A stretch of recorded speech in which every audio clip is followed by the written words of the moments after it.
Kabulabog ang bisperas ng kapistahan ng barangay Tagnate sa Hilongos, Leyte. Nang ang matandang lalaking ito halos mawalan na ng malay. Sa pag-asang bumuti ang kanyang lagay, may pinainom na langis sa matanda. Minasamasahe rin ang kanyang mga kamay. Kaya pala siya nag-aagaw buhay. Natuklaw kasi siya ng makamandag na kobra.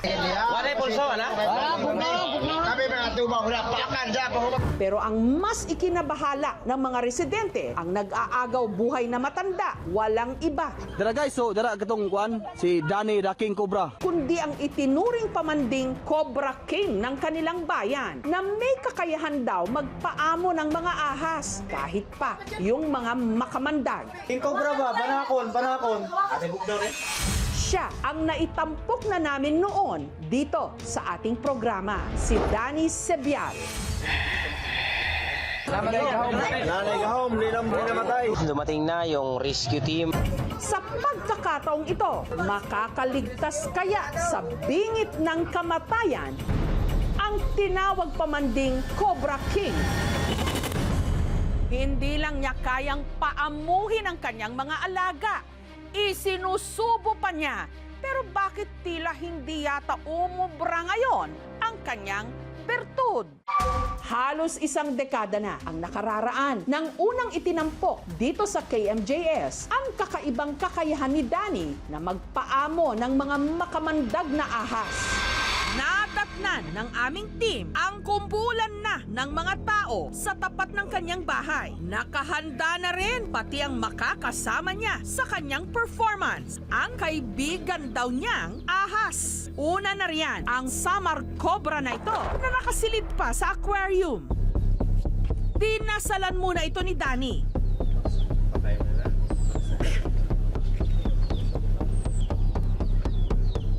Mabilis namang pumosisyon ang cobra na parang aatake. Pero nung itinaas ni Danny ang kanyang kamay,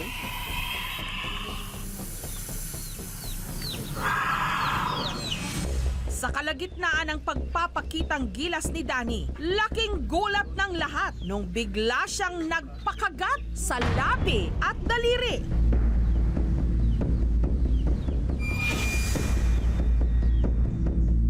Ako nag-tambalan sa pulong ni Jesus.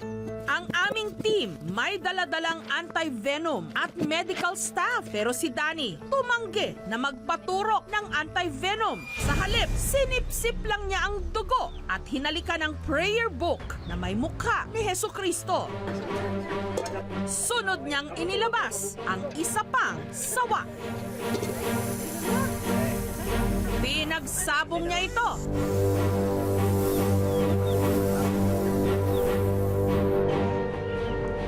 Sabay na isinabit sa kanyang liit at ipinasok pa sa kanyang damit. At hindi pa pala ito ang final act. Ang talaga raw highlight ng kanyang performance, ang pagkumpol at pagbilog ng Samar Cobra at ng sawa.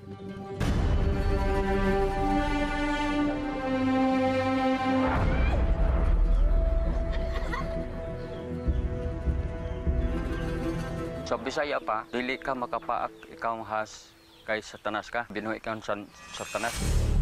Mula nung ipinalabas dito sa KMJS ang kwento ni Danny, tuloy ang pakikipagbunok niya sa mga ahas. Dara guys, so dara katong kuan si Danny the King Cobra. Pag maghuli siya, damputin niya talaga, ma'am. Tapos kakagat yung ahas kanya. Parang may binubulong siya. Yun lang, hindi na siya matablan. Naging takbuhan din siya ng kanyang mga kababayang natutuklaw.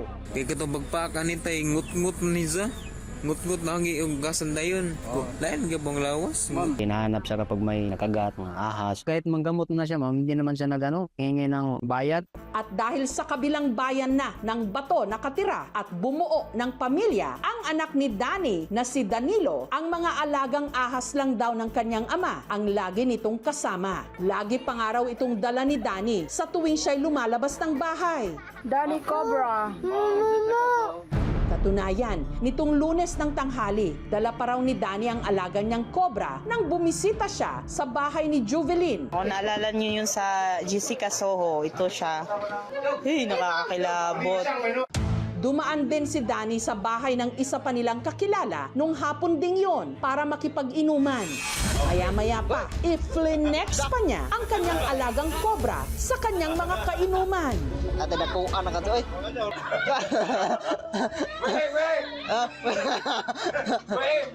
Ayaw, ayaw. Boy. Masuk ko na. Patay. Masuk ko na. Tos, Ginoo. Hanggang sa ito na ang mga sumunod na nakuhanan.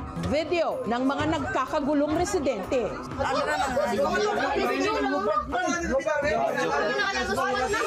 Nag-aagaw buhay na kasi si Danny matapos siyang matuklaw sa kaliwang kamay ng kanya mismong alaga.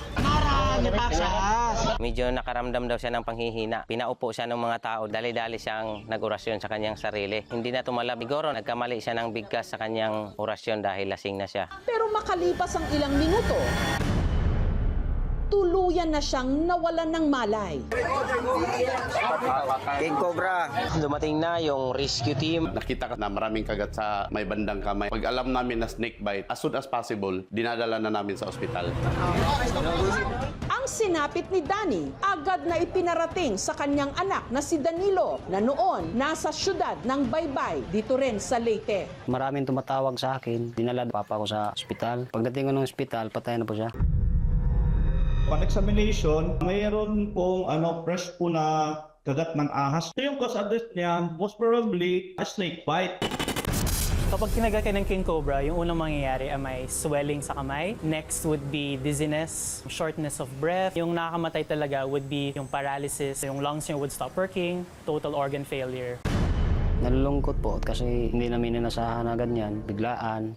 Ang mga labi ni Danny nakaburol ngayon sa bahay ni Danilo sa bayan ng Bato. Nagulat ako, tinablan siya ng yung lason ng ahas. Ang ahas na tumuklaw kay Danny na naiwan sa loob ng kanyang bag, itinurn over sa Palo sa Leyte. Nung binuksan namin yung bag ni Sir Danny, kita namin na yung cobra is patay na. Nasa state of decomposition na. Posible talaga yung nangyari is merong nagkaroon ng suffocation. Ang ahas na nakadali kay Cobra King, isa pala King Cobra. Yung haba naman niya is mga around 1.73 meters. Then yung timbang niya is around 1.6 kilogram. Pag nasa molting phase kasi yung ahas, they are irritable and they are highly vulnerable. So may possible talaga, nakakagat talaga sila. Yung kamandag talaga niya is sobrang lakas, na kaya pamatay ng tao mga 30 minutes lang.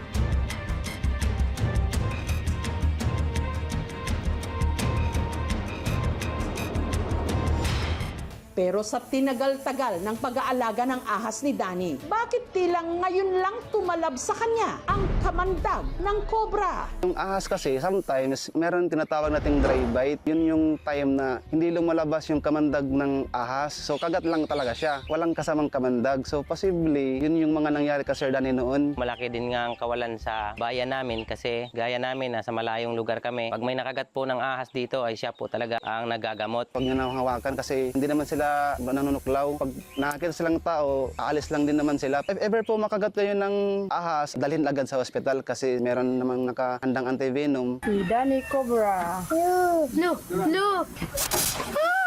Matay ang gugo! Matay ang gugo! Ang Cobra King pinatay ng King Cobra. King Cobra kinalaunan namatay. Tunay ngang hindi lahat ng hari ligtas sa sarili nila kaharian.